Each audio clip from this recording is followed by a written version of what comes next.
Nataka kushukuru nyote, hamjambo, asalamu alaikum, Bwana Yesu asifiwe. Karibu katika Dr. Wilson Swahili Ministry, na ninashukuru Mungu. Wapendwa, nashukuru Mungu kwa ajili ya yenu nyote mnaojifundisha hapa. Nataka kumpa Mungu tukufu. Alafu jambo la pili, namshukuru Mungu kwa ajili ya wale ambao wamesubscribe kwa channel yangu hii, kwamba wananifuata kila wakati na wameweka hiyo bell, kwamba kila wakati naweka video mpya watapata kufuatilia. Alafu jambo la tatu, nataka kumshukuru Mungu ni kwa sababu Bwana anatutengenezea nafasi Nairobi, Kenya. Bwana Mungu anatutengenezea nafasi Nairobi, Kenya.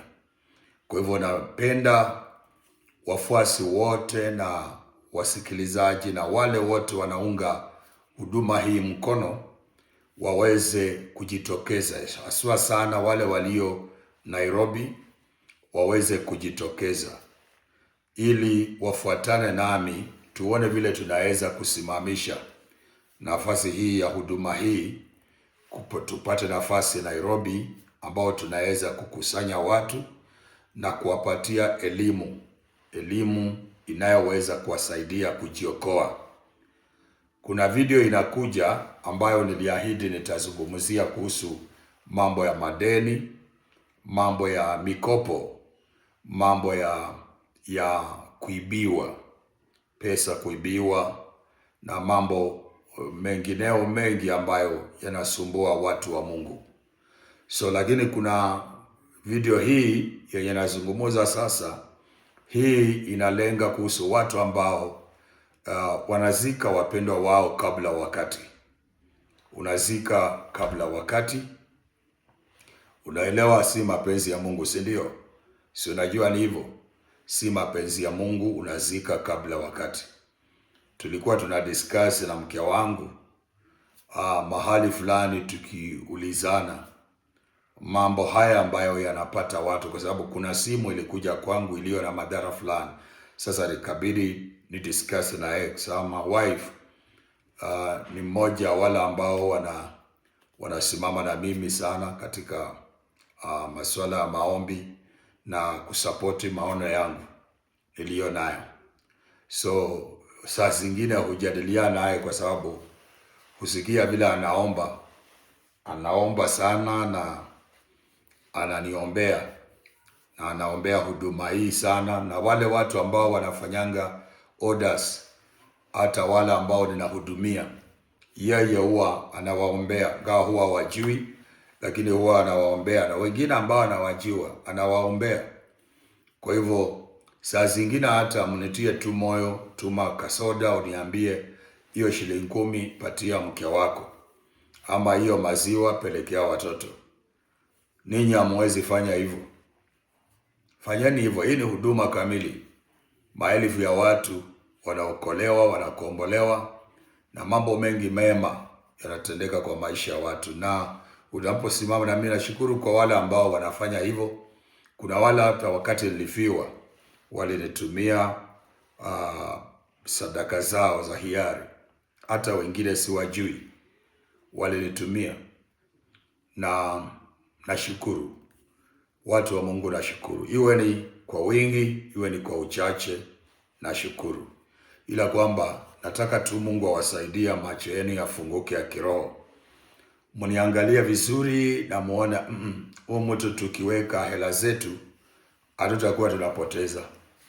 Na mimi nakuombea niwe madhabahu itakaolete majibu katika masuala ya maisha yenu, itakao kusaidia hata ukiendesha maprado na maviet na majumba makubwa makubwa na makampuni makubwa, uwezeshe uwe na amani na Mungu, upate kuwa salama pande za dunia na pande za anga ya kiroho, uwe salama.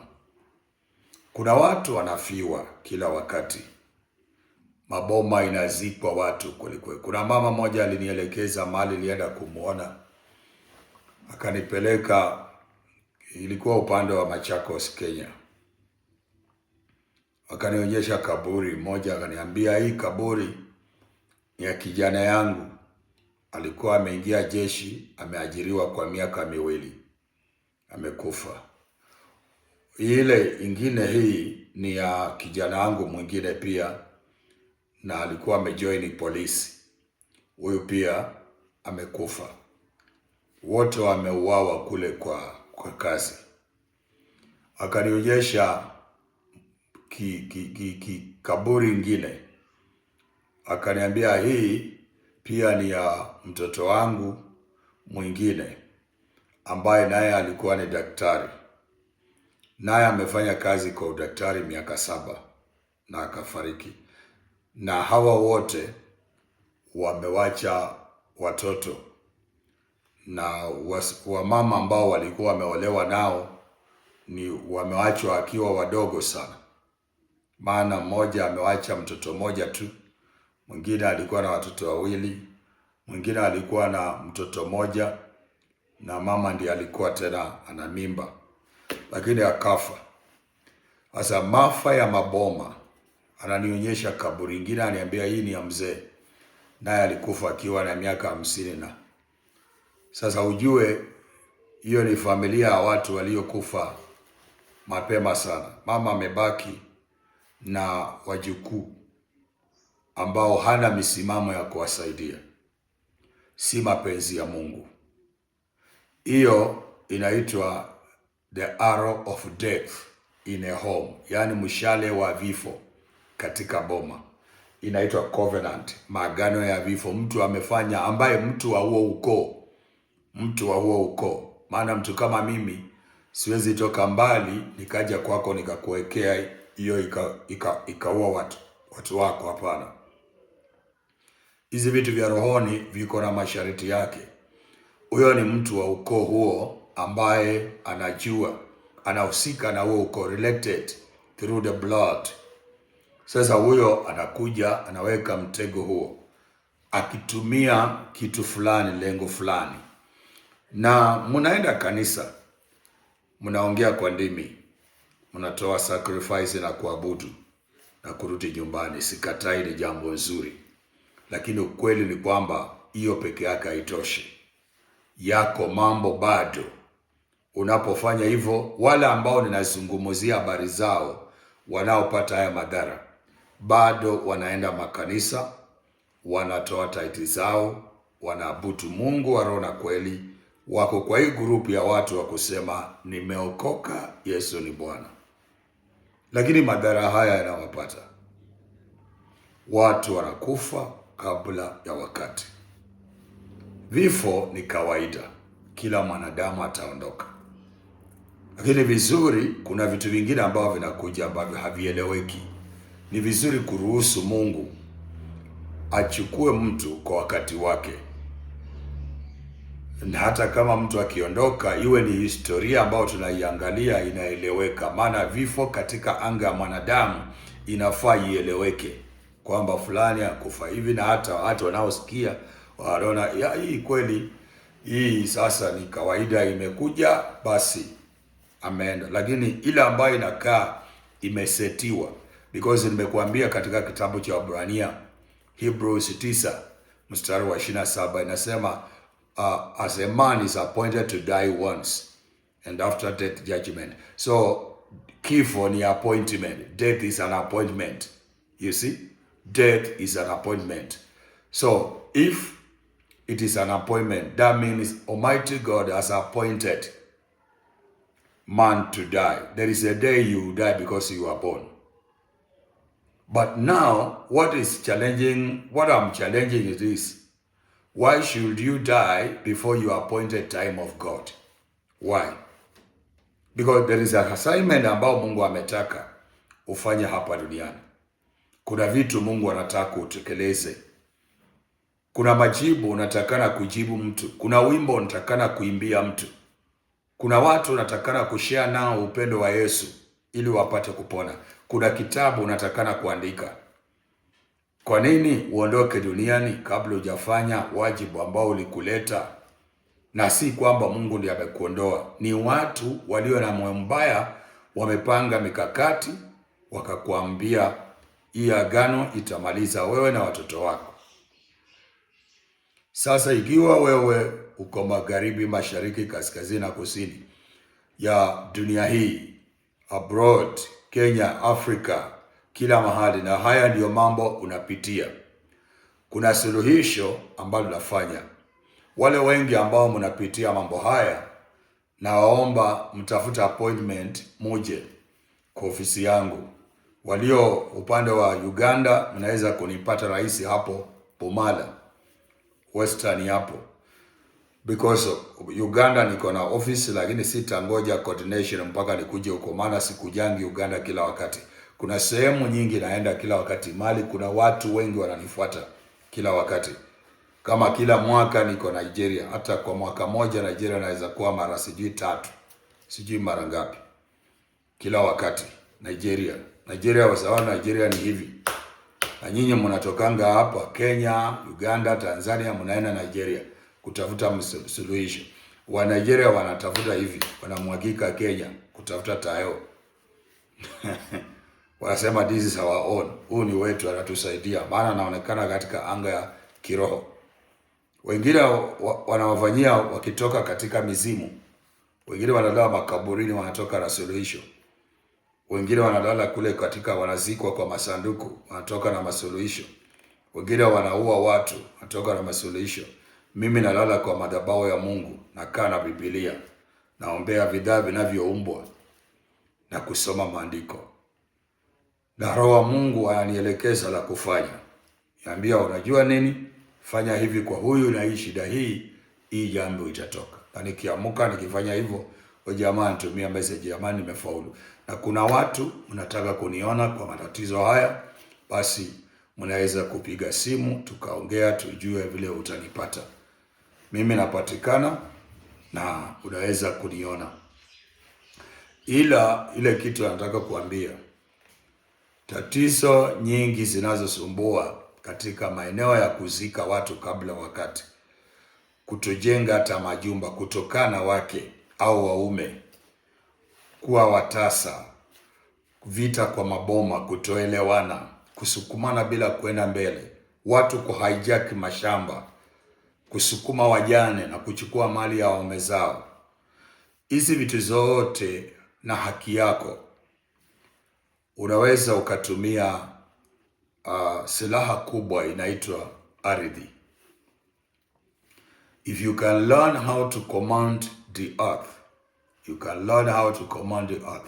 Kama Mungu anaweza kusaidia ujue namna ya kuomba na mchanga. Mchanga uko na ardhi iko na vipengele kadhaa. Ya kwanza mchanga, ya pili mavumbi, ya tatu udongo. Unaona, mchanga na udongo ni vitu tofauti, si ndio? Kuna udongo ambao aina yake ni mchanga, alafu kuna udongo ambao aina yake ni mavumbi, majivu, mavumbi, alafu kuna majivu pia ambayo yanatokana na mimea. Kwa mfano miti au nini inazaliwa na ardhi, alafu ukiichoma inaleta nini? Majivu. Na kwanza majivu sana yanatumika sana kwa ajili, Mungu akusaidia.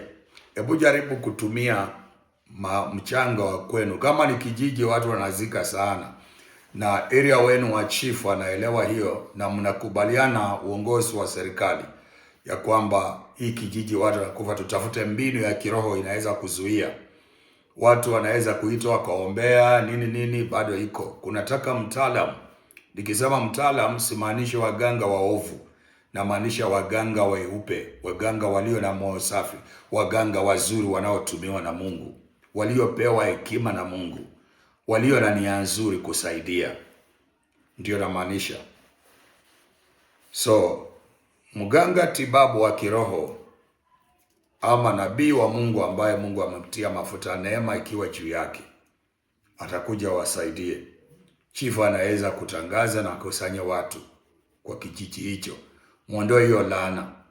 Kama ni kutoenda mbele, unakuta kuna makabila, kwa mfano kama Kenya ina makabila mengi, na makabila mengi, kuna kabila ambazo ziko confused, hazina hata mwelekeo.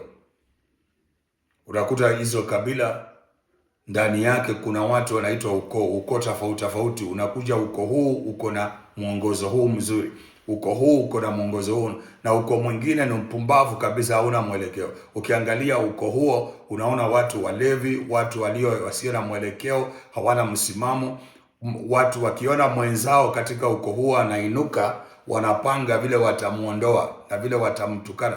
Wanaamini watu wa ukoo mwingine kwamba wanaweza fanya, hata kama ni mambo ya siasa, wanaamini kwamba watu wa ukoo mwingine wanaweza kufanya vizuri kuliko watu wao. Sasa unafikiria mtu wa ukoo mwingine kutoka nchi nyingine ama mji mwingine atakuja kwenu asimame kama mbunge alafu aanze kuendesha hapo? Kwani nyinyi ziwalala namna gani? Mbunge ni mtu ambaye anasimama na kupigania watu wa kwake. So unakuja katika hiyo, kuna maklani ambazo hazina mwelekeo pia, na hizi vitu zote zinatokana na mambo ya foundation, misingi mibaya, na watu wengine wanatuma vifo, wanatuma arrows. Unakuta maboma haiendelei, unakuta hiyo boma watu hawasomi kabisa, wakisikia kusoma watu wanaruka nje. Kifika baadaye ndio unakuta opportunity inakuja, watoto wanachukuliwa, unakuta yeye kusoma ana hiyo karatasi. Sasa hiyo nafasi inapita, na hiyo ndio Mungu alikuwa anaandaa. Upumbavu wenye tuko nao ni kwamba na ngoja Mungu atanisaidia. Sana sana hao watu wa kwenda kusema nimeokoka, Yesu ni Bwana, watu wa rohoni watakana kubalansiwa mafundisho, waelewe. Unakaa sana kanisa toka asubuhi maombi, kuomba. Hakuna siku pesa itakuja kwa kuomba. Hakuna siku maarifa itakuja kwa kuomba. Maarifa inakuja kwa kusoma. Unasoma na unachukua masomo hayo unayaweka kwa matendo. Unanielewa? Sasa nyinyi walio kanisani, mimi siwakatai, hata mimi ni mmoja wenu, lakini tuerevuke. Unakuta ukichukua hata duka, ufungue duka, wana mtu anakaa hapa, acha nichukue hii duka nifungulie huyu mpendwa anatoka kanisani, ni ndugu katika Bwana. Ukimweka kwa duka hawezi kutulia. Ako kwa duka asubuhi, anakuja kufungua late, watu wanang'ang'ana, wanataka maziwa, wanataka vitu vya chai, vitu vya nini. Yeye ameenda morning glory, atakuja saa 2 saa 3 akifungua duka. Saa 6 amefunga, ameenda ati kuna lunch hour meeting na watu wanataka kununua vitu. Ikifika jioni ametoka ati ameenda maombi ya jioni ama kuna revival kanisani mwao. Kazi yako anawacha. Msiajiri watu waliokoka. Tafuta mtu aliyokoka, aliye na maarifa, aliye na ufahamu wa kuokoka ni nini. Wachana na watu wapumbavu wa rohoni hao. Watu hawana mwelekeo. Biashara nyingi zimeenda kwa. Mimi mwenyewe nasema hivi, nimejaribu. Nimenunua matatu nikapatia watu waendeshe. Leo nao kwa yadi nikasema chukua matatu ambao unataka. Nikatoa milioni cash. Nikalipa milioni ngapi? 3 ilikuwa ni ya bilioni 2.7 milioni za Kenya. Nikalipa. Nikatengeneza viti nini marangi nini, ikakuja karibu 3 milioni 3. Unajua, kwa sababu upumbavu, hata huyo mwenye alichukua alitupa kule. Alitupa wakati baada hata anatengeneza viti, alitupa kule. Mtu akanipigia asema nimeona hii gari mpya, watu watachukua vitu. Driver amelewa kweli kweli. Nimeweka watu kwa biashara. Mimi unaniona hivi. Nimejaribu kufungulia watu vitu. Wengine unawaweka mpaka unawafungulia hoteli, unawaweka hapo. Fanya biashara hapa. Nafikiria lazima waajiriwe polisi, waajiriwe jeshi ndio upate pesa. Pesa inapatikana mahali popote, wanadamu wako. Ukifanya service nzuri, uwe na biashara nzuri, uwe na kitu, uaminifu wako. Biblia inasema katika kila jambo, kila biashara kuna faida, lakini maneno matupu huelekeza kwa umaskini. Upumbavu ndio mwingi. Maboma ambao mnafiwa, mnaomba Mungu na anakataa. Maboma yajengi manyumba. Maboma, unaona boma na watu wengi wamesoma. Hakuna mtu amewahi kanyaga hapa hata na pikipiki. Kama ni ya kukanyaga ni ya kukopa, makodisha, gari za kukodisha. Kuna gari ya kwenu hapa. Hujai jenga nyumba. Dada zako wakiolewa wanaolewa bure. Hakuna mtu anatolewa mahari. Na unafikiria ni vizuri. Itaendelea hivyo hivyo hivyo. Hiyo ndio failure. Sasa niko hapa kuwasaidia vitu kama hizo. Video inakuja jioni usiku wa leo video ya kuhusu mambo ya kudili na mikopo na kudili na mambo ya madeni inakuja. Wale mmetakanga kujua vile mtafanya, nimejaribu kuwaelekeza wengine, hata mmeshindwa. Si muje mtafute physically nione vile nitawasaidia. Sasa kuna mmoja nimekutana naye Nairobi. Huyo alijaribu sana, na hata ni mmoja wale walinitumia msaada kutoka wakati nilifiwa na mama. Huyo mzee na mke wake wamepata kutapeliwa milioni 2 na kitu kununua matrakta na nini, nabii mmoja akawaongoza, alafu kumbe nabii hata wakapatia nabii hata hela mzuri sana. Lakini sasa hawa nataka nione vile nitawasaidia. Hawa lazima wako kwa hali ambao ni ngumu, na ni mtu wa Mungu huyo na mke wake, lakini mimi tayo nitawasaidia. Nataka nione vile nitasimama na wao, nione vile nitasaidia wao watoke kwa hiyo shida. Na nyinyi mkiwa na matatizo haya, msiruhusu mkaumia ama mkazikwa, mko na suluhisho. Mungu anatoa kule mbali kuja kuniweka hapa Kenya, kukaa hapa kwa kuwapatia majibu haya.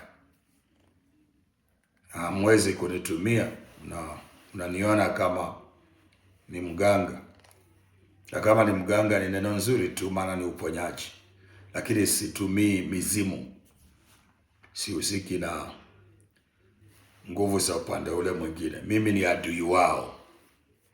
Mimi unaniona hivi, ni adui wao. Hao watu wanakuja kwa ofisi yangu, naambia pole, sijakuja vita, mimi ni mganga, lakini nataka vitabu vyako, nataka hii. Asante. Wacha Mungu wa uzima kubariki. Tukutane nayo kwa hiyo video inakuja, tuone Bwana Mungu atafanya nini. Si ubarikiwa mwanangu. Thank you so much.